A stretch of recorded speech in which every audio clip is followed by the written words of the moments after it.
What would you do if you had one opportunity to make it to the fantasy playoffs, to make it to a fantasy Super Bowl? Would you capture it or would you let all those players slip?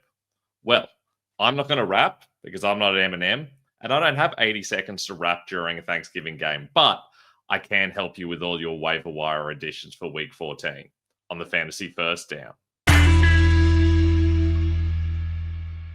I'm Ben Wasley. Welcome back to the Fantasy First Down. The Mo is gone, but I'm back for some waiver wire ads for week 14. As always, if you've got any questions, pop them in the comments below, or you can hit me up on my social medias. Instagram and Twitter are down below. Plus, it'd be great if you could like and subscribe on YouTube. I will also, of course, be back in the next couple of days with my streams and stashes as well. But let's get into the waiver wire video for week 14, starting off, as we always do, with the quarterbacks. And Jordan Love has been very solid the last couple of weeks. He's owned in most leagues, but if you're in one of those leagues where he's not, if you're having buy issues, and many of you will be in the coming week, then I would suggest Love is a solid option, given he takes on the Bears. Fantastic matchup for quarterbacks. If you're in a shallower league, well, there's still plenty of options here. Jacoby Brissett has been throwing the ball like a madman recently, and he gets the Rams, which is a reasonable passing matchup, even though it's difficult run matchup. That sounds like a perfect combination for the Cardinals passer. Trevor Lawrence has been better of late. He gets the Colts. They have been allowing a surprising amount through the air, but I'm really not picking him up for this Colts game where I think he may struggle a little bit. I'm thinking more playoffs where I think he could have a solid run. And same deal with Jaden Daniels. I think he's probably not back this week, and even if he is, I don't know. This doesn't feel like the kind of game where he's going to go big against the Vikings, but in the playoffs, he definitely could. We know how good he can be, how good he was last year, and how good he could be in the playoffs as well. Running back wise, and Coleman Angai kind of splitting with DeAndre Swift at the moment. This is not a good matchup against the Packers, but he does have some good matchups in the playoffs. I would be picking him up in a shallower league. Firstly, because he might just take over the whole role from Swift at some stage. But even if not, he's still very usable. He's an okay bye week filler this week. But I do think he has some upside as a starter moving forward. As does Kareem Hunt, who seems to have held off Isaiah Pacheco and does seem to be playing better of the two. You can run okay on the Texans, but their defense in general is very strong. So with Hunt, you're usually hoping for goal line work, and you're going to get less of that this week. But I think in the fantasy playoffs, he could be a solid option. Kamani Vidal, well, how many weeks do you have left of him? One, maybe two, maybe more. We really don't know. But he's worth picking up in those leagues where he's available just to see what happens. We saw how good he was last week. He gets the Eagles this week. That's an okay matchup. They're barely top half as a run defense, but Vidal has been very solid in basically every second week, so maybe this will be his week off, but if he can keep that starting job, could be useful in the fantasy playoffs. And Chuba Hubbard, start basically 50-50 split with Rico Dowdle at the moment. I don't know what's going on there, but coming out of the bye week, it could be interesting. He's worth picking up in a shallower league because it's possible he just takes over the whole role again from Dowdle and reduces Dowdle to being a backup guy again. And if that happens, even in a shallow league, he's going to be a viable starter. So worth picking up, worth holding him just to see what happens.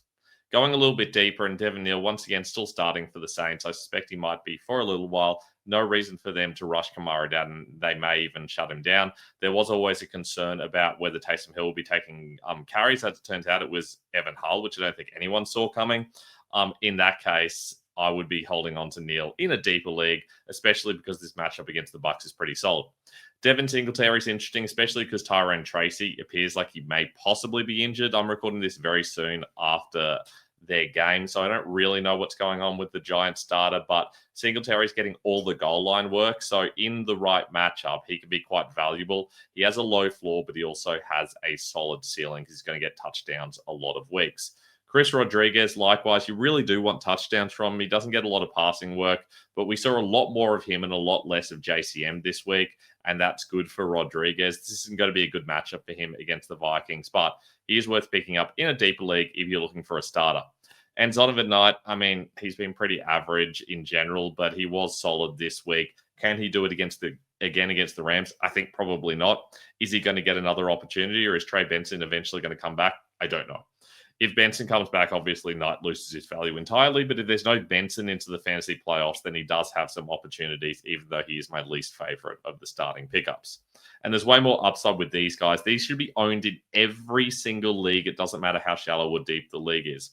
All of these guys would be highly valuable if there was an injury to the starter, but especially Algier and Coram. I wouldn't start them most weeks unless I'm desperate without an injury to either Bijan or to Kyren Williams, but I would most certainly start them if there were an injury. Samaje Perine, a little bit more of a risk, but I do think he'd become an every down back if Chase Brown went down. And Tank Bigsby, not that much upside in this Eagles run offense. I think it's really getting by on Saquon Barkley being naturally very good rather than anything else. But we have seen Bigsby show some bursts when given the opportunity. I think he'd be the clear carrying guy with a lot of receiving work going to Will Shipley if there were an injury to Barkley.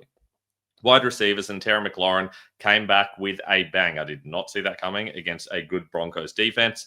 He now gets the Vikings. Not the greatest matchup, but going into the fantasy playoffs, if his full snap count returns, he could be pretty valuable. Alec Pierce has been a big surprise for a lot of people. I've been wanting you to get him for a long time. He's consistently been solid, gets a great matchup against the Jaguars through the air. He's definitely someone worth adding and starting this week. Chris Godwin started to get back to his usual snap count, still playing in the slot, which is very valuable in a Liam Cohen offense. Gets an okay matchup against the Saints. I think he could be valuable in the fantasy playoffs. And Jacoby Myers seems to be the clear number one guy. Weirdly enough, Brian Thomas is still only playing in 3 receiver sets. And that didn't really particularly change until there was an injury to Parker Washington, which suggests he could have played more often if he wanted to. They were actually doing that strategically rather than trying to limit Thomas while he recovers. That suggests they do see Myers as their number one guy, and he is certainly worth owning in the vast majority of leagues. Not the greatest matchup this week, but certainly someone that could be useful in the fantasy playoffs. A little bit deeper in Christian Watson, we've seen a couple of very good weeks. It's a great matchup this week, as does Jordan Love. He is someone worth owning. A lot of guys available in a lot of leagues at the moment for whatever reason. Jaden Higgins is still someone I'm pretty excited about. Not the greatest matchup this week. I think they might even have him again in week 16, but does get some solid matchups into the fantasy playoffs. Has plenty of upside, and I think if we see an injury to Nico Collins, he could be huge. I just realized I forgot to change his photo for some reason. But I do think that Higgins is worth picking up. Adonai Mitchell and John Mechie have been very good for the Jets. Having said that, which one you pick up is a big question mark. It was Mechie the first week, then it was Mitchell. I think they're both going to be solid against the Dolphins in a very deep league. Both worth picking up. I think Mitchell has a little bit more explosive upside, but Mechie can be solid. Had some drops in the most recent game, which I think means they may trust Mitchell a little bit more, but it's not like he's allergic to doing dumb stuff either. That's why he is in New York in the first place. And if we go even deeper, Pat Bryant's been someone I've been talking about for a fair while now. He took over, weirdly enough, from Troy Franklin. Franklin's been their number one guy, getting the most targets the last 2 months or so. And all of a sudden, Bryant had way more snaps than Franklin. I don't know if there's an injury going on or what's happening, if Bryant's just taken over. But he's certainly someone that's worth owning, especially in a very deep league, because he could become the main receiver there. We do know when teams come out of their bye weeks, they will often give the rookies opportunities, and that seems like it may be what's happening here. Devon Vele, likewise, does seem to be the number one guy outside Chris Olave for the Saints. There have been some concerns about Olave's health. If he goes down, then Vele suddenly going to be very valuable. But even without that, gets a great matchup this week against the Bucs. He could be worth starting in many leagues, so he is worth picking up. Luther Burden gets that tough matchup this week, but I do think that he has some upside moving forward. We just need to see it. So that's why I'm not overly excited about him. You kind of need to either see the injury in front of him or he needs to start getting a higher workload. At the moment, he's only out there a little bit more than 50% of the time. He's been solid when given the opportunity, but I'd like to see him actually getting some more snaps. And Jameer DK, it's hard to trust anyone in this Titans offense, but if I'm going to trust someone, it's DK who has the most upside. Also has a very, very low floor, though, and gets a terrible matchup against the Browns, which is why I'm not overly excited by him. Tight ends, and Brendan Strange is someone I've talked about so much in the preseason. I really hope you picked him up. He was one of my favorites in the preseason. I had him top 10 ranked at times, and he has been very good the first 2 weeks back. The Jags didn't play many offensive snaps this week, but even so, he was still very solid. In his first week back, he went over 90 yards despite not playing his usual amount of routes.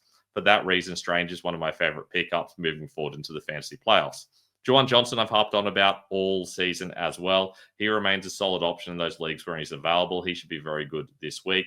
Darren Waller, another guy that was a favorite for me in the preseason. I had him ranked in my top 15 for most of it. Just hasn't been able to stay healthy. But if he can, there is plenty of upside here. We've seen how good he has been when given the opportunity. And Zach Ertz exploded recently. I think that may be a one-off because they played like 90 snaps and were having to pass the ball a lot. I think there are going to be way different situations moving forward, and you could have a lot of dud games with Ertz, but at least he has that upside, and that's better than a lot of the other guys going around. Kickers and Harrison Mevis is probably a name you haven't heard much. Definitely doesn't look like a football player. Looks like someone that would be in the backroom staff. And I count myself as someone like that. Gets a fantastic matchup against the Ravens. One of the best kicking matchups in the league. He's definitely someone worth picking up, as is Riley Patterson, who gets the best kicking matchup, arguably, in the Jets. Although it has been the Falcons a lot recently that have been a good kicking matchup. Regardless, Riley Patterson, definitely someone worth starting. Was excellent this week and should be good again in the coming week against the Jets. Defensively, Buccaneers get the Saints, who have really just generally struggled. We saw the Dolphins have a good week against them, and the Bucs have a better defense. And the Dolphins now get the Jets, having had their good week against the Saints. Now, let's talk about some guys you might want to be dropping. We'll start with the running backs. There's not much exciting going on here, honestly. Justice Hill's gone on IR, but in most leagues, he's not started. Sean Tucker, I would personally be dropping. You really need an injury, and even so, you're only getting a guy who's splitting with Rashad White, which makes both of those guys droppable. White at least has some receiving upside in a PPR league, so there's reasons to keep him in a deeper PPR league. But Tucker, I just don't see. You're hoping for an injury. There's better guys with more upside if an injury happens. Isaiah Pacheco, with Kareem Hunt getting so many touches, Pacheco either takes over some of those touches and makes Hunt unusable, or doesn't take over some of those touches and makes himself unusable. He's unusable in both situations, just a question of whether Hunt's unusable or not. I'm dropping Pacheco in most leagues. Tony Pollard and Tyjae Spears, the Titans just aren't running the ball effectively. They're not usable in the vast majority of leagues. So if you're in a shallower league, they're definitely droppable. And Kenneth Gainwell, I mean, he's worth holding as a handcuff because there is some upside there, but there's usually more valuable handcuffs around in a shallower league. So I'm dropping him in those leagues. Wide receivers, and Ricky Pearsall's just generally disappointed. I'm kind of done, if I'm completely honest. If you're in a deeper league, he is worth holding, but there are probably better upside options in most leagues. Tez Johnson, with the possibility of Mike Evans coming back and Chris Godwin definitely back, that really hurts Johnson. He really needs a touchdown most weeks to come off. I think he got a better option outside like a real deep league. Matthew Golden has been injured, but Ontavian Wicks has been good, and that could hurt Golden. Plus, Reed's going to come back soon enough as well. I find it hard to believe we're going to get to a point where Golden is usable. Tyler Lockett has been very disappointing, kind of behind Zach Beck. We've seen they've kind of changed things up a little bit. They're pretty much out of the fantasy playoffs. There's no reason for them, out of the playoffs. There's no reason for them to rely on Lockett and be. Instead, they're better off seeing what they've got in the rookies. Lockett will get some touches, but with so many two tight end sets, it's not going to be many of them. Rashid Shaheed, clearly the number 3 in Seattle, and that has very little value. Trey Tucker, he is the number 1 for the Raiders, but there is not much value in that situation either. In a deeper league, I think I might keep him, but I'm not even convinced by that. Lockett's definitely a drop for me. Trey Tucker, tossing up whether in a deeper league I would keep him or not. I think it really depends on the situation. Feel free to message me if you're unsure in your situation. Shallow league-wise, and Brian Thomas talked about earlier, I think he might be the number 3 guy. Number 2, if Parker Washington is indeed injured. So he is someone that in a shallower league, I think you can probably find someone a little bit better, though Thomas does clearly have upside because we know how good he can be. Michael Wilson with Marvin Harrison coming back and hopefully no longer the need to pass like absolute crazy. In the next week or two, he's not going to be useful going into the fantasy playoffs. There's better options in shallower leagues, but I do admit he has a lot of upside. And Darnell Mooney, number 1 guy for the Falcons, is not worth much because they're not using their wide receivers consistently at all. I'm not interested. Quarterbacks and tight ends.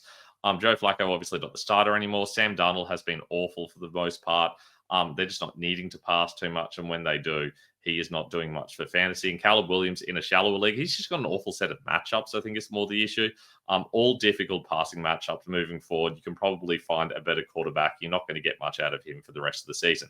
Tight ends and Dallas Goedert has been pretty average and disappointing, as have the Eagles in general. I think you can find better in a shallow league. In a deeper league, you can get rid of Mike Gesicki. They're not using him effectively. He's in this big committee. David Njoku has fallen well behind Harold Fannin. He has been battling injuries, and it is possible he may come back to a proper snap count, but I don't think so. And Taysom Hill, we hoped something would happen with the Alvin Kamara injury. It didn't. I don't think that's going to change. And that's all we've got for the Week 14 Waiver Wire Show. Please hit us up if you've got any questions on Instagram at the Fantasy First Down or on Twitter at Fantasy First Down with no O. Please like and subscribe. Look forward to chatting to you guys in a couple of days' time.